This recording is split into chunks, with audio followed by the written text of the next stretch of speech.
Esse vídeo ele vai ser um pouco diferente do costumes. Nele eu vou tentar te explicar de uma vez por todas para que você consiga entender o que é MCP. Provavelmente você deve ter ouvido falar dessa sigla MCP, que significa Model Context Protocol. E hoje, segunda-feira, eu vou estar fazendo uma apresentação sobre esse tema, onde eu vou mostrar para o meu time e eu resolvi aproveitar esse conteúdo para trazer aqui para vocês essa explicação para que vocês entendam de uma vez por todas o que é MCP, para que ele serve, né, e por que ele foi criado. E além disso, eu vou estar fazendo uma implementação com vocês aqui de um serviçozinho utilizando esse protocolo. E para esse serviço eu vou estar utilizando até a Abacate Pay como exemplo, para não trazer um exemplo tão normal, né, tão trivial como um Hello World. Eu queria trazer algo mais a nível de mundo real. Então, através desse vídeo, além de você entender o que é MCP, você vai conseguir enxergar a aplicabilidade de onde você pode estar utilizando esse recurso, né, esse novo protocolo, e com isso tá construindo produtos que se tornem diferentes dos outros que já existam e possivelmente tá implementando ou na sua empresa ou implementando aí dentro de um produto próprio. Enfim, então vamos começar. Eu tô aqui com a documentação do Model Context Protocol, porque eles dizem de forma bem simples o que é o MCP. O MCP, ele é um protocolo, né? Ele é um standard, ou seja, um padrão a ser seguido, onde visa padronizar a comunicação que é feita entre aplicativos AI e dados externos. Quando você ouve isso, você acaba pensando, pô, mas isso não é o que já acontece hoje através de Tucalos, enfim. Sim,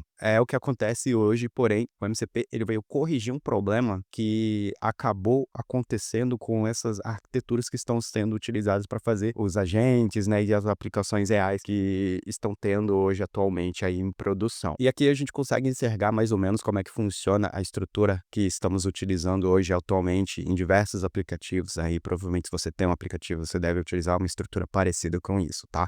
A estrutura atual, ela é feita dentro de um serviço que ali eu tô chamando ali de AI Apps. Dentro desse AI Apps você tem ali o RAG, você tem Context, né, que é aquele template que você escreve e você consegue embedar os embeds que foram recuperados através do RAG dentro desse contexto. Isso acaba criando ali um prompt enorme. Além disso, se você quiser fazer integração com dados externos, a LLM, né, ao seu agente, você utiliza, né, você faz isso através de tools, onde através dessas tools você consegue fazer uma integração a nível de código mesmo para cada API, para cada recurso externo, a LLM que você queira integrar dentro da sua aplicação. Então ali, tu quiser fazer uma integração com a API do GitHub, você vai fazer ali, implementar a tool, implementar o executor da tool e fazer a nível de código ali essa implementação. Tudo no mesmo serviço. Se quiser fazer com o banco, mesma coisa. Então, vocês conseguem ver que acaba ficando muito acoplado dentro de um serviço, né? Toda essa funcionalidade dessa aplicação AI. Beleza, isso funciona para aplicativos que não requerem customizações pelo lado do cliente, mas ao decorrer do tempo surgiu a necessidade desse tipo de aplicações terem um nível de customização pelo lado do cliente, onde o cliente possa dizer, pô, eu quero agora integrar ali com o Gira para poder ver minhas tasks ali, né?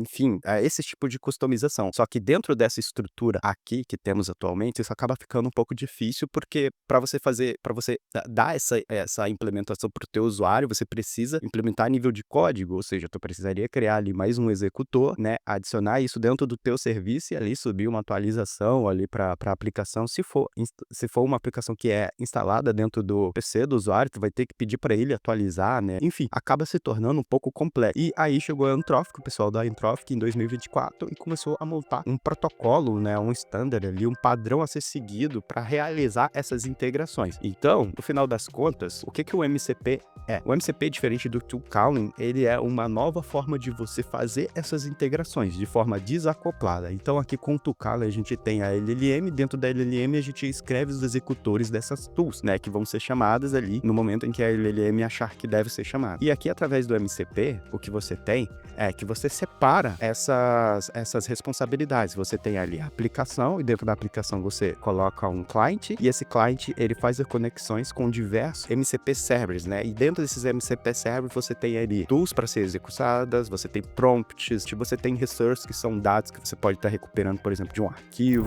E basicamente a estrutura do MCP é essa daqui. Você tem a aplicação, né, que é que a gente chama de host, e dentro desse host tu implementa o MCP Client, que é ele que é a parte chave desse protocolo, né, que realiza comunicações ali com os MCP servers. E ali temos a camada de transporte, que você tem 2 tipos de transporte para que você pode usar 2 tipos de transporte, eu vou mostrar isso mais pra frente aqui para vocês. E aí você tem os MCP servers, e você vê que eles estão desacoplados aqui e separados. Então você tem um MCP server, que é um projeto, você pode criar ali um projeto aqui, que no nosso caso vai ser o MCP server da Abacate Pay, que a gente vai estar implementando. Você tem aqui um MCP server de file system, né, para você gerenciar dados locais, né, arquivos locais do computador do usuário. E você tem um MCP server para fazer regs. Então, o MCP, ele não quer substituir, por exemplo, as tools e os regs. Ele vai utilizar da estrutura dele para fornecer isso de uma maneira desacoplada. Então, no final das contas, o MCP ele é somente um padrão a ser seguido, tá? De implementação. Então, ele não depende de linguagem de programação nem nada. Você segue o padrão, implementa na linguagem que você quiser e constrói ali seus servidores, seus MCP clients, beleza? Entendendo um pouquinho mais sobre MCP servers, o que são eles? Eles são pequenos servidores que você pode estar rodando localmente ou remotamente, e esses servidores eles servem para fornecer capabilities, né, que são capacidades que ele pode dar para o cliente onde você vai usar esse MCP server. As 3 capabilities chaves aqui que temos são as de tools, né, que é a própria tools que já conhecemos, que serve para você chamar recursos externos como Web API, enfim, fazer ações. Você tem os resources, que é fornecer dados e arquivos, né, embeds, isso para tua LLM, e você também tem prompts onde você consegue ajudar, né, o seu usuário a reutilizar esses prompts, né, esses templates de prompt, de criar workflows a partir disso, tá? Então, de certa forma, o MCP Server é só aquela parte, né, de acesso a dados externos à LLM, só que desacoplado da LLM. Então, tu tem a tua aplicação, você implementa a sua aplicação, implementa ela para executar um MCP Client, e através do MCP Client você vai plugando novos servidores, tá? Você pega novos servidores e vai plugando. E qual é o boom disso daqui? Por que a MCP começou a ter muita demanda hoje atualmente, né? Começou a ser mais falado hoje atualmente. É porque muitas empresas enxergaram o valor de você poder fornecer para o teu cliente um MCP do seu produto. Então, eu, por exemplo, tenho um Logaflow e eu vou criar o MCP Server do Logaflow para que meus usuários consigam estar gerenciando os feedbacks dos projetos dele pela própria LLM que ele for utilizar, tá? E eu mais pra frente posso implementar um client dentro do Logaflow e ele pode estar integrando isso com recursos externos. Por exemplo, pegar ali, quando ele receber um feedback, ele pegar esse feedback e criar um card no Gira, por exemplo, só através de comandos ali desse client que eu vou estar fornecendo dentro do Logaflow. Então, o pessoal começou a enxergar o valor do MCP dessa forma desacoplada, né, de lidar com integrações externas. E ali, como é que funciona essa comunicação entre o client e o server? Você tem ali quando você pluga, né, vamos dizer assim, quando você pluga um novo MCP server dentro de uma aplicação AI ali, pelo client, você tem a comunicação inicial deles, que é basicamente o MCP client, ele vai mandar uma mensagem aqui inicial pro server que tu plugou, perguntando qual é as capabilities que ele tem. O servidor, ele vai responder pro client, dizendo, olha, eu tenho isso, né, e também o client vai fornecer qual é os recursos que ele tem também, que ele consegue fazer. Aí o client vai notificar o servidor, dizendo, ó, beleza, a gente pode começar a trocar mensagens. E a partir da comunicação entre esses dois, né, ela funciona da seguinte maneira, diferente do que nós temos atualmente aí, através de API, essa comunicação, ela é feita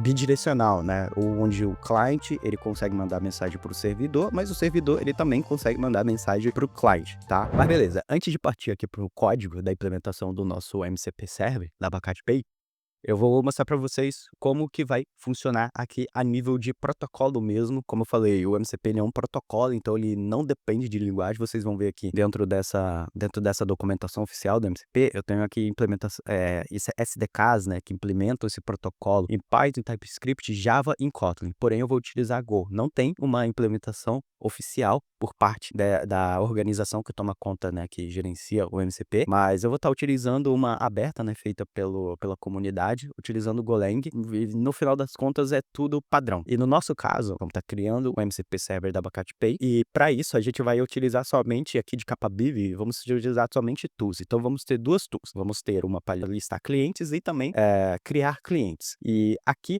né, para você criar uma tool, o padrão para essa tool, ela precisa ter um nome único, ela precisa ter uma descrição e precisa ter um input esquema, ou seja, os argumentos que a sua LLM tem que enviar para essa tool ser executada. E esse input schema aqui é um JSON esquema normalzinho. E aqui tem a demonstração de como seria em TypeScript, tá? Aqui onde ele define os argumentos que ele vai receber, o nome, né, da tool e também a descrição. E aqui em Python tem também, tá? Eu vou estar utilizando o Go, a forma com que é feito isso em Go é diferente, mas no final, né, a resposta que ele dá para o cliente é a mesma, porque é um padrão a ser seguido. Então, sem mais delongas, vamos lá, pessoal. Eu tô aqui nesse projeto aqui, como eu falei, eu vou estar utilizando o Go. Eu já deixei algumas coisas prontas aqui, relacionadas a Abacate Pay, né? Eu fiz aqui só como se fosse um service, né? Aqui HTTP, onde eu me comunico com a Abacate Pay, né? Com a API da Abacate Pay. E aqui eu adicionei já 2 métodos. Aqui eu tenho um de getCustomer, onde eu só tenho que passar um context aqui. E eu também aqui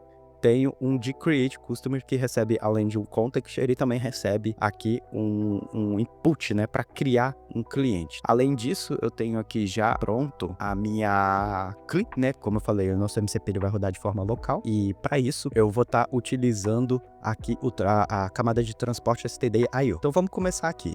Antes de tudo, eu tenho que importar as libs, né, da SDK que eu estou utilizando. Eu já tenho ela meio que salva aqui, e aí eu vou começar a criar o meu servidor. Como o meu MCP server ele vai rodar de forma local, eu já vou setar aqui um channel aqui para travar o processo, né, quando o cliente for executar esse MCP, né, eu vou travar esse processo aqui para não encerrar antes da chamada completar, né, então antes das minhas ações completar. E agora a gente começa a estar implementando o nosso servidor. Todo servidor ele precisa ter a camada de transporte que ele vai utilizar para se comunicar, como a nossa vai ser local, eu vou utilizar std.io, então eu já tenho aqui essa camada std.io aqui importada, new std.io server transport, e todo servidor ele tem que ter, né, é legal ele ter tanto o nome quanto a versão dele ali para pro cliente tá podendo gerenciar ela. No Go a gente utiliza ali o function option, se não me engano é o nome desse padrão onde a gente passa os nomes, né, os argumentos através de chamadas, né, de funções, e eu vou passar aqui, o nome vai ser Abacate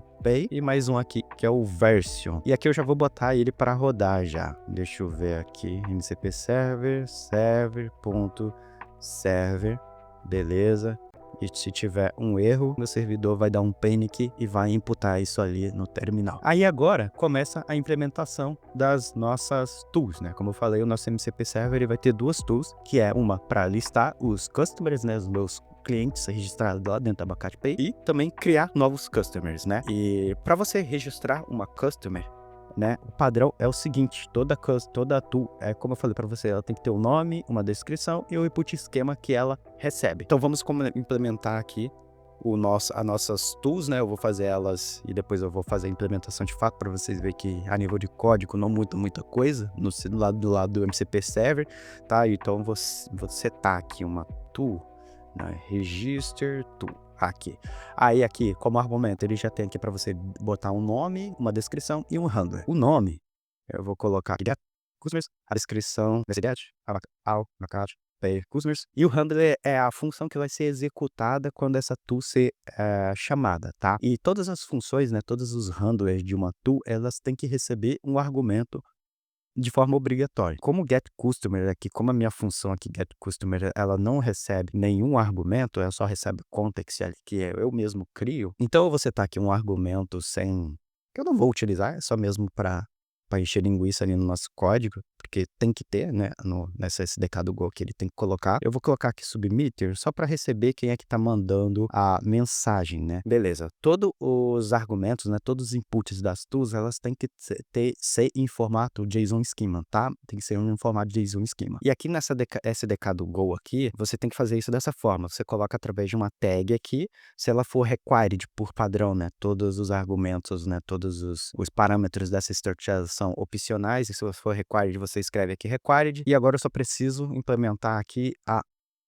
o handler mesmo. E aqui, como argumento, eu vou estar botando get customers, eu vou estar retornando aqui, como é um padrão a ser seguido, a resposta que você retorna da sua tool, ela tem que ser padronizada, e aqui no Go a gente já tem uns helpers, umas classes helpers para a gente estar fazendo isso, e nesse caso aqui é tool response, e ele é um ponteiro, beleza, e aqui eu posso estar retornando o erro também, que a própria SDK já trata isso. Aqui eu vou primeiro retornar new, turn new, new. E aqui eu vou adicionar o handler, usar aqui a minha LLM para estar dando um complete.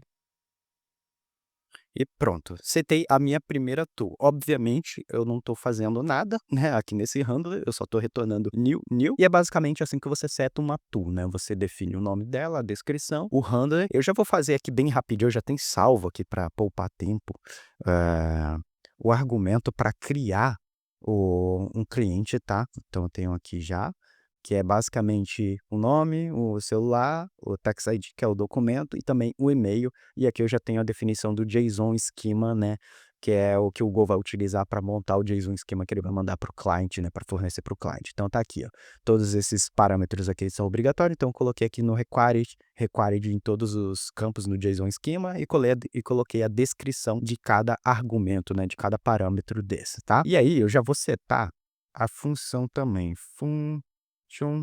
create, já vou dar um complete aqui, e esse daqui eu vou estar utilizando o argumento, tá? Vou colocar aqui args, pronto. E aqui eu vou estar setando a minha tool.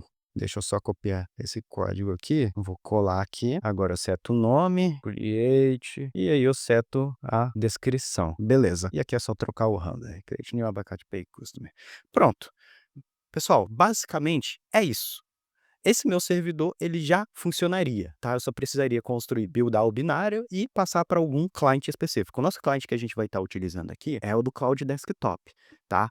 Então, o que que acontece? Obviamente, se eu fazer isso aqui, a minha tool ela não vai fazer nada, porque eu estou retornando aqui, né? Estou retornando new nos meus dois handlers. A nível de MCP mesmo, de como você criar um MCP, é basicamente isso. Tudo que você for utilizar, você seta dentro do teu MCP Server, que é que é o que ele vai responder, quais são as capabilities dele quando o cliente chamar. E ali, se você quiser adicionar prompt, você pode adicionar prompt, você pode adicionar ali também os resources, enfim. Nesse meu caso aqui, que é um exemplo, eu só criei duas tools que são para listar os customers, né, os meus customers do Abacate Pay e criar customers na Abacate Pay. Eu já tenho agora os meus handlers e aqui, para acelerar o processo, eu já deixei meio que o código pronto. E aqui é uma chamada ao service que eu implementei do Abacate Pay mesmo, cara. É só, tipo assim, ó, passo aqui Abacate Pay Client Get Customer, que é o que eu já tinha deixado pronto aqui, que é uma request que eu faço, a API da Abacate Pay. Eu pego esse customer, só mapeio, né, porque como é um padrão, eu tenho que responder de forma padronizada. E aqui no Go ele já tem as funções helpers aqui. Eu só preciso listar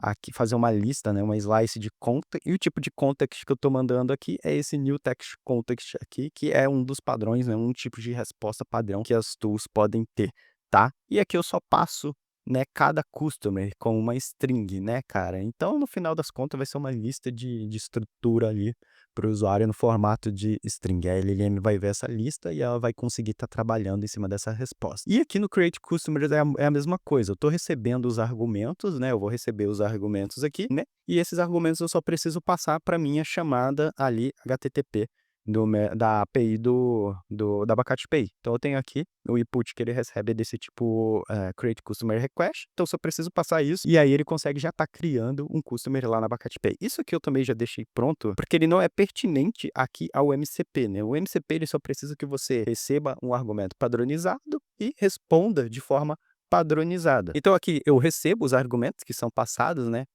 via o JSON Schema que eu defini, e aqui eu faço uma validação bem simples e chamo o meu service e passo aqui os argumentos, né, que ele precisa. No caso aqui é o nome, o telefone, o Tax ID, que é o documento do usuário, ou seja, o CPF e o CNPJ, se eu não me engano, é isso que a Abacate Pay espera receber, e o e-mail, beleza? E aqui eu só verifico se tem um erro, se tiver um erro eu retorno esse erro, e aqui eu mapeio a resposta, e a resposta ela tem que ser padronizada. Nesse meu caso aqui, eu vou estar retornando a resposta como text content, tá? Cara, praticamente é isso que você precisa fazer para estar criando um MCP Server do seu produto. Eu vou buildar o binário aqui, Go Build, já tem aqui já o complete, e pronto, buildei o binário. Então esse daqui é o meu binário, esse Abacate Pay aqui, e agora eu só preciso registrar esse servidor, né, em algum cliente. O cliente que eu vou estar utilizando aqui é o Cloud Desktop, tá? Porque ele já está pronto, ele já tem a implementação do cliente, então não precisaria implementar o cliente. Aliás, se vocês quiserem um vídeo de eu implementando uma aplicação e um client, um MCP client dentro dessa aplicação do zero, vocês digam aí nos comentários que eu posso estar trazendo isso para vocês também, que eu acho que é a parte mais chave aqui disso tudo, tá? Então vamos lá, eu vou entrar aqui dentro do Cloud e eu vou editar esse arquivo aqui chamado Cloud Desktop. E aqui no Cloud Desktop eu já deixei meio que pronto, e aqui você coloca uma propriedade desse região chamada MCP Server, e aqui dentro dessa propriedade você vai colocando todos os MCP Servers que você quer utilizar. Como o meu ele é local, eu coloco ele aqui, abacate pay command, e passo aqui o caminho do binário que o MCP client ele vai executar, né? Ele vai chamar para estar utilizando esse MCP server. E é basicamente o binário que eu acabei de construir aqui com vocês. E é só isso, cara. Eu construo meu MCP server e eu plugo ele dentro de um MCP client. Eu acabo construindo meu MCP server, ele está separado do meu client. E agora eu pluguei ele dentro de um MCP client, que aqui no caso é o Cloud Desktop. Então vamos testar essa parada, cara? Vamos testar essa parada? Eu vou abrir aqui o Cloud Desktop, tá? Beleza, tá aqui. E aqui nós já temos aqui dentro do Cloud Desktop duas tools available para uso. E aqui a gente tem o nosso Create Customer e tem aqui o nosso Get Customers. E aqui tem a descrição de cada tool. Então, vamos aproveitar e vamos testar logo essas duas tools para ver se ela funciona. Eu vou pedir aqui primeiramente para ele listar todos os meus customers, né, da Abacate Pay. Vou escrever assim, acho que ele entende. Abacate Pay Customer. Eu vou pedir para ele listar todos os meus customers da Abacate Pay. Vamos ver se ele consegue fazer isso. Beleza, já pediu permissão para estar utilizando a tool. E beleza. E aqui ele já conseguiu listar todos os meus customers. Eu tenho aqui 3 customers que eu registrei, né, na minha Abacate Pay ali. Então eu tenho aqui Zé Roberto, a Node Example e esse Customer Default aqui que a própria API da Abacate Pay fornece para você registrar através da doc deles. E aqui está a resposta, né? Aqui está o input que ele enviou, né, como argumento, e aqui está a resposta que a minha tool retornou, né? E agora vamos registrar, né? Vamos registrar mais um customer, e para isso eu vou precisar gerar um CPF aqui, e beleza, vamos aqui pedir pro nossa LLM criar, né? Registrar mais um customer ali para mim. Create a new Abacate Pay Customer. Aí eu vou passar os parâmetros aqui já de uma vez, passar aqui um número qualquer, 88888, e pronto, vamos pedir para ele registrar. Eu acho que todos os argumentos estão certos, ali ele vai pedir permissão, e beleza, ele já vai estar criando o nosso customer lá dentro da Abacate Pay, isso através de uma LLM. Esse que é o ganho do MCP Server, você fornece aos teus usuários formas, né? Se você é uma empresa que tem um produto, você fornece uma forma dos seus usuários utilizarem integrações com o teu produto através de uma LLM, né, de um cliente específico que ele queira utilizar, através de um copiloto, aqui no caso, né. Além disso, você pode utilizar essa estrutura de MCP Server para fazer o teu próprio produto ali e implementar o teu próprio cliente ali seguindo o padrão, para se comunicar com MCP servers específicos, né? Bom, imagina que tu trabalha numa empresa, tu quer criar um chatbot, um copilot, né? Que vai se integrar com todas as ferramentas da empresa. Você pode utilizar essa estrutura para fazer isso de forma separada e criar até um marketplace interno ali dentro da empresa para que os seus colaboradores, né, o seu time de desenvolvimento, possam estar desenvolvendo MCP servers que eles queiram, tá? Para estar integrando isso dentro do copilot dele. Então, cara, isso tem um ganho enorme, tá? Além de as outras aplicações ali fora, copilotos, que você pode estar utilizando essa estrutura. Vamos validar só se ele criou certinho. Vamos ver aqui. Vou pedir para ele listar todos os meus customers novamente. Neal Abacate Pay Customers. Vou pedir para ele listar todos os meus customers novamente. Aqui ele vai chamar novamente a tool. E, pelo jeito, ele trouxe já a resposta. E aqui tem o novo customer que eu acabei de registrar com vocês aqui, vídeo online, onde ele traz aqui o ID, né, o telefone que eu registrei, o documento que eu gerei e o e-mail que eu coloquei aqui. Cara, muito simples, tá? O conceito, ele é simples, ele não veio para substituir as tools, a reg, enfim, ele não veio para substituir nada disso, ele só veio para padronizar a forma com que nós fazemos essas integrações de uma aplicação AI com recursos externos. Então, através disso, você consegue trabalhar de forma modular com contexto modularizado que ajuda a LLM a ter um aproveitamento melhor desse contexto, né? E economizar até ali os tokens que tu vai estar utilizando. Beleza, pessoal? Esse foi o vídeo, um vídeo um pouco mais técnico, eu tentei ser o mais simples possível. Se vocês quiserem que eu dê continuidade à explicação, por exemplo, implementando um client, né, uma aplicação e fazendo essa aplicação executar um client que vai se comunicar com outros MCP servers, digo aí nos comentários, eu vou estar trazendo para vocês. Espero que vocês tenham curtido. Essa daqui vai ser a mesma apresentação que eu vou fazer para o pessoal do meu time. Se vocês tiverem dúvidas, por favor, deixem aí nos comentários que aí eu já posso utilizar essas dúvidas como possíveis dúvidas do pessoal do meu time, tá? Beleza? Se inscreva aí nesse canal. Eu vou estar trazendo vídeos relacionados à construção de produtos, mas como vocês podem ver, também vou estar trazendo alguns conteúdos técnicos que vão ajudar vocês a estar construindo uns produtos melhores, ou pelo menos fazer você entender os hypes do momento, que é no caso aqui do MCP, que eu creio que não seja hype, porque é uma estrutura muito robusta para a gente estar se trabalhando, tá? Ele não veio para substituir nada, ele veio para organizar a casa, tá? Então é isso aí, pessoal. Espero que vocês tenham curtido esse vídeo. Falou, um abraço e até!